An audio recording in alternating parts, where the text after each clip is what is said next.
scoring only 17 points, 2 games in a row where Brock Purdy has had an opportunity to kind of have that legacy type drive where he comes back.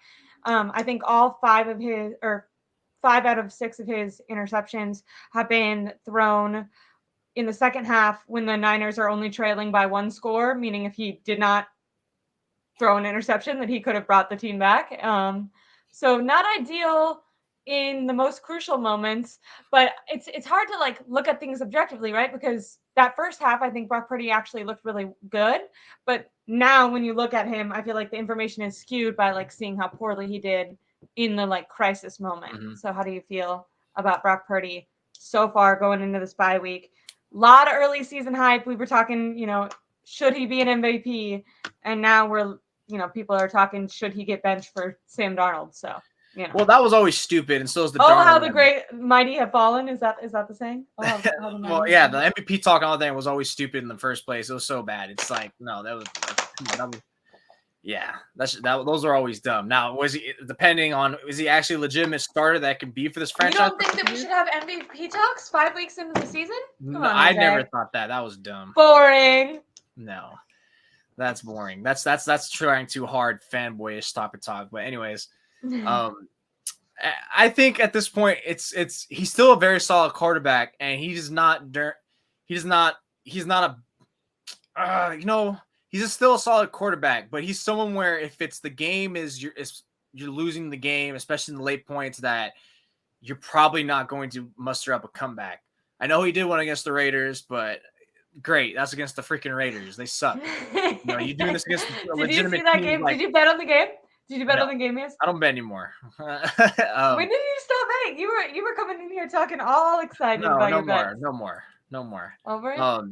Yeah, late game is just like he was excellent for the first 3 quarters. It wasn't until towards the end of the third quarter he throws that pick in the red zone where the defender's 4 yards right in front of him. And I guess that was supposed to be a handoff. So many mistakes. So it's the mistake was, I don't know why did he not I still don't know if he forgot to hand it off or he failed to hand off, but it's just throw it away or do something It was on first down too. That was bad because that was a 3-point, that took 3 points away. And even though the Bengals didn't come away with anything, immediately Bengals scored too. Not in the ensuing drive. I don't think they did. Or did they do a field goal? No, it didn't change. Am I wrong? That wasn't the touchdown. It was the second pick. Okay. That was a touchdown. Okay. The second pick was the touchdown. Right. But still, even if I don't remember what happened after the ensuing drive, I don't know if they came away with the field goal or not. But still, that's a 10-point swing from your second pick and your first pick because you took away 3 points at least from your team and you gave a touchdown to the other. So that's why it's as great as he played for 3 quarters of the game and maybe a drive or 2, and I'm just gonna stick to 3 quarters. 3 quarters of that game. Because you threw picks where it was and what time of the game you threw it, it literally offsets everything you did. Because this is a results-based business. It's great how many yards you generate and how good you looked, but if you're hurting the team to that degree, putting them in such a hole after you're barely starting to muster a nice comeback, then you deserve a fair part of blame, if not a significant part. To me, it was the defense, number one, because they literally tricked off a whole first half, and then it was Brock Purdy for his 2 picks. They fall on him, those 2. And, of course, you have other players. There's inconsistencies of the running game. Kyle Shanahan didn't call his best blame. I mean, obviously, there's missed, player. So everything. But those are going to be the 2, the head at the forefront with the defense and Purdy. So I'm not bailing on him at all. But it's definitely got to be a little bit concerning at the very least. I say moderate concerning because, this is back-to-back games now where he's thrown picks. In the Minnesota Vikings game, he had the concussion excuse. He doesn't have that excuse now, which now I'm starting to wonder if hit his head hella hard against that. He did, which now I'm starting to wonder if that even was concussion because he threw literally the same picks. So I say late game, we're starting to worry, and he's starting to press maybe a little bit too hard. So if second half push, now you have to hope that he's going to start bouncing back. Mr. Blue Magic again said we scored 10 points in the first 3 quarters. And he said first half he didn't throw a touchdown, only scored 10 points. So pretty passionate, and I completely agree. It doesn't really matter if he scores a touchdown, if he throws the touchdown or not. To me, it's did he play a significant role or did he make some impact plays for why that touchdown drive happened? Which he did, right? He had 3-4 throws. His on little that drive, scrambles were, which it was the really touchdown drive too. actually, right? Because remember, it was like the running game was so inefficient, and all of a sudden they started using the pass more. If you use the pass, it frees up the run. So frustrating. It was so frustrating. So remember last week, I think it was literally in the third quarter. It might have been at the end of the second quarter. I felt like all they did was throw it behind the line of scrimmage to Christian McCaffrey and hand off to Christian McCaffrey. Yeah. And I remember like tweeting, I was like, other players exist, Kyle. Like you can distribute the ball. And then finally he threw it to Ayuk, and I was like, oh look, that works. I'm thinking more. Even a Kittle. I know Kittle had 2 drops, but he also had some amazing catches. Kittle should get 10 targets every single game in general. But specifically, like Debo or if another guy's out, why is he like? What does Kyle Shanahan have against Kittle? I don't understand. Which actually, by the way, I think this is yet another game I didn't feel like Trent Williams being absent and Debo Samuel being absent significantly hurt them. Did it hurt them? Sure. Trent Williams, maybe in the run game, passing game, Jalen Moore it felt like a clean day again. So he looks solid. And Debo Samuel, to me, it's like. Again, I call him decoy Samuel. I think the only thing you're missing from him is because of the motions. I saw some clips on Twitter that like defenses are not biting, or at least the Bengals weren't biting on the motion. Maybe that's probably the Debo Samuel effect, decoy, because he does more damage as a threat pre-snap than he does after. Because that's disrespectful. Yeah. Well, he is a decoy. That's his best strength now. It's been his best strength since 2020, since last season. So I think that's really, really hurting him. So for him, it's the pre-snap, which helps a lot, and then the running blocking of Trent Williams. But still, I feel like using their losses is kind of also, I get it, but it's also kind of scapegoatious. To me, it's just like, I feel like Kyle Shanahan should have abandoned the run, not abandoning it, but like uptick more the pass. The same thing I told you last week. I was like, hey, I watched that Vikings game again, and I'm watching like just run play stuff. Pass game good. And it's like, hey, Kyle, are you not watching the same game I am? Throw the freaking ball. Like they are players. Like it's literally working. Like maybe he didn't feel safe because there were like several occasions where, Purdy is like getting pressured or forced to run. But it's like, dude, roll him out. If something's not working, why same are you thing on that drive? The play action was working, and that might have been the same drive that he threw the pick on. Like the play action is working because the 5-man front, like teams are literally committing to stopping the run. And I don't think it's necessarily because we'll rather have Brock Purdy beat us with the arm. It's partly that, but I think it's also because, like, dude, they have Christian freaking McCaffrey, and we know what the strength is. Let's just stop that, and we'll just see what works, because all they have is Brandon Ayuk, and they're gonna have to try to get some plays from, Juwan Jennings and company or whoever else. Like, Juwan Jennings has been disappointing this year so far, or at least last game. He's not really being. He made like some penalties, and he dropped a pass. I was like, yeah, that's bad. But to me, it's like I don't really expect too much from your 3rd/4th wide receiver. Really, I don't really expect too much. 4th, actually, because he comes after what? Ayuk, Samuel, and Jennings. Excuse me, and Kittle. So he's technically your 4th receiver, but your 3rd wide receiver. I don't really put too much on these guys. Really quick, grading Brock Purdy. Let's grade him just this season. How do you, if you're ranking him? Is your knee okay? Yeah. I just heard you say ow. How would I do? Everyone who doesn't know, Jose has a torn ACL currently, so he can sympathize with these players when we're being way too, is surgically repaired. Wait, he's currently going through rehab. Surgically repaired, because I said torn. He's dealing with an ACL injury right now, so he can have sympathy for these players that we're talking about. Like Chase Young, who it's really good that the 49ers got him, because he will hopefully make a huge positive impact on the defense, but signing him long-term, and he's really cheap this year. Traded not that much for him and very cheap this year, but signing him long-term could be problematic. The reason he didn't get his 5th-year option picked up is because injuries are a huge concern for him. Mm-hmm. They kept him out like both of the last 2 years. But this year so far, he's been good. So if they can help him this year, I think also, this is going backwards, but making a trade at the deadline at least shows the players on the team that the front office believes that this is still a Super Bowl caliber team, regardless of the 3-game lull that they're having. I feel like if they didn't do anything at all, that could have sent the message to the players oh, we don't believe in this team enough to invest in it. Maybe not. But no, I feel like that was more like a win-win. You win because you get a good player and you tell the players we're all in, and if you lose, hey, we don't need someone because we believe in you guys and you're good. So it was a win-win. It didn't hurt them. But grading Brock Purdy. Sorry. because I went on a whole I'm grading little Brock tangent about Purdy. Chase Young. I'm probably giving him just this season. Don't include his prior. No, just this season. I'm probably giving him. Oh man, I'm 30 points, unbeatable, all that, and then I'm giving him like a B minus. I'll say a B.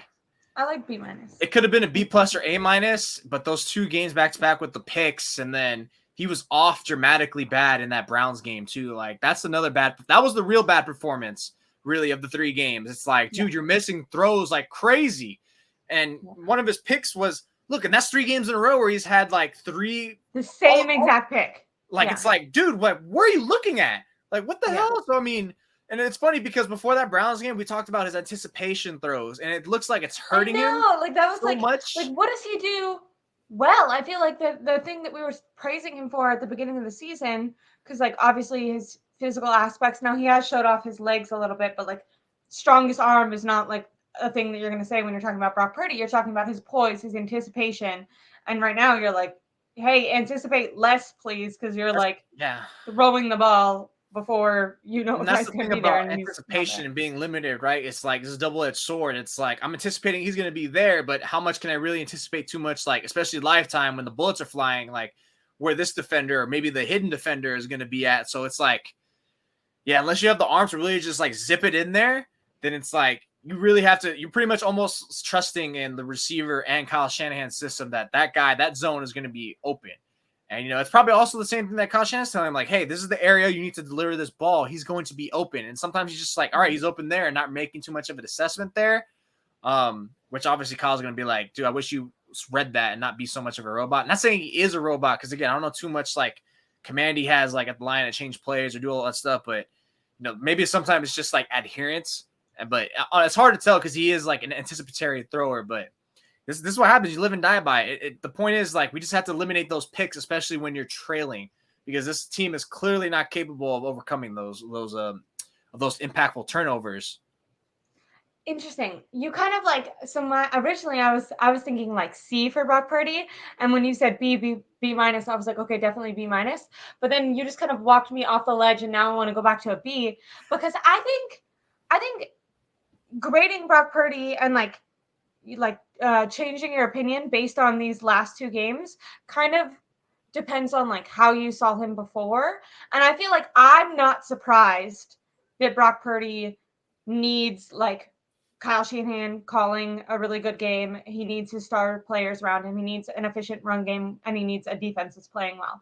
I think like I always saw Brock Purdy as like a limited quarterback who was executing this system and like this specific team with this play caller with these stars. I was like, yeah, with all of that, he can be really efficient and really good. And like he deserves praise for that because we've seen quarterbacks in the same system not do as well. But I never like saw Brock Purdy as like a top, 5-10 guy that would be like that on any team.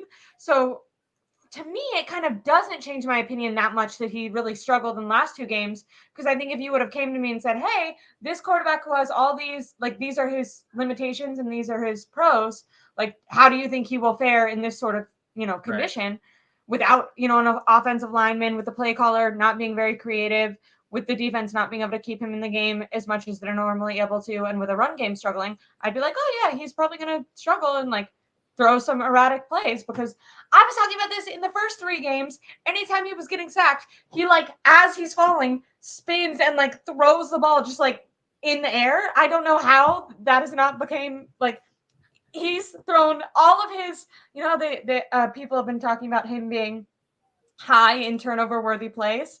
I think they all come from him doing that. Every time he does that, I'm like, this is an interception. This is an interception. And it's never been one, but it's going to happen someday. And I'm going to be like, I talked about this like the first game. So I don't know. Like I can see like people being really dissuaded if like you really thought that Brock Purdy was the type of quarterback that should be able to like carry this team. But I kind of thought he was always a part of the system. So it doesn't make me view him very differently that like he struggled when it was put on his shoulders. You know what I mean? But that's more, in my opinion, that doesn't necessarily make me think like Brock Purdy bad. That makes me think like, oh, like when it's time to extend him, like these are conversations that are going to be like needed to be had. But like that doesn't really change my mind for like if he'd be able to win a Super Bowl like this year with this team. I don't know. So I'm going to go with B. You talked me higher on Brock Purdy by talking about his limitations somehow. I don't know how you did that. Yeah, B minus, but that's only because again, like he's gone. He's pretty much the last 3 games. One of them was really bad, and then 2 of them he's had some terrible picks, which kind of like I said, it offsets it. So it kind of puts me like at like even mode with him on those games. You gotta remember too, the Rams game he wasn't that great either, but I give him credit because there was like several throws in that made that just completely like kept them so alive that were clutch. So that's why I kind of like gave him more bonus than just anything, because I remember he was limiting the 49ers offense that game. He was missing throws, and he wouldn't start missing throws again into that Browns game. So to me, I'd say B minus. Fluctuate that however you will.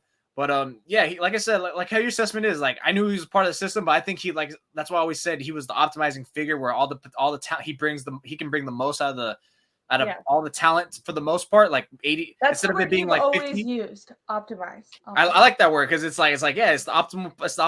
optimal settings, optimal figure. Whereas like previous quarterbacks will only get like 50% of these guys. Now you got Purdy who can get 70 to 90. And also he's capable of like, maybe a couple plays throughout the game where it's like he just pulls it out of his ass and he's like, okay, that was a sweet play. So that's why it's like he's a product of the system, but then he's like not, because he also can do his own thing and flip. That's like, okay, well, I've never seen that. So he's a little bit of a weird case, but this is why the book's still out on him. That's why MVP talk was stupid. That's why franchise guy is stupid. That's why it's like, look, like let's not crown him. Like I know he's better than Garoppolo, but that's not saying much either. Did anyone see Garoppolo last night? Because that guy should not be in the league, right? What was your tweet about? Like, was it your tweet that was, or maybe you quote tweeted it? But it was like, once I saw me like point, I knew it was over. That was your boy Croc. That was hella funny. That was funny. I like that a lot. I like that. That's true. 49er fans have like PTSD. We're like, this is familiar.